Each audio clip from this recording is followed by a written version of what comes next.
কিন্তু একদিন শিকারের সময় বাঘের গলায় হাড় আটকে গেল। আহারে, কেউ কি আমার গলা থেকে হাড়টা বের করবে? তোমরা কেউ আমাকে বাঁচাও। ওমাগো, মরে গেলাম। কেউ সাহস পেল না বাঘকে সাহায্য করার। আহারে, কেউ কি আমার গলা থেকে হাড়টা বের করবে?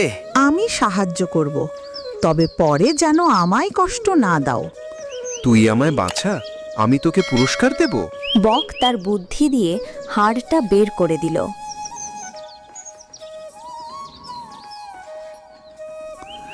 বাঘ ভাই, এবার তো আমাকে পুরস্কার দেবে, তাই না? হা হা, তুই এত বড় মুখে ঢুকে আবার প্রাণে বেঁচে ফিরেছিস, এই তো তোর পুরস্কার। দুষ্ট প্রাণীর ওপর ভরসা করলে শেষে ঠকতেই হয়। বন্ধুরা, বেঈমানের পরিণাম কি হয় বাকি তোমরা দেখতে যাও? কমেন্ট করে জানিয়ে যাও।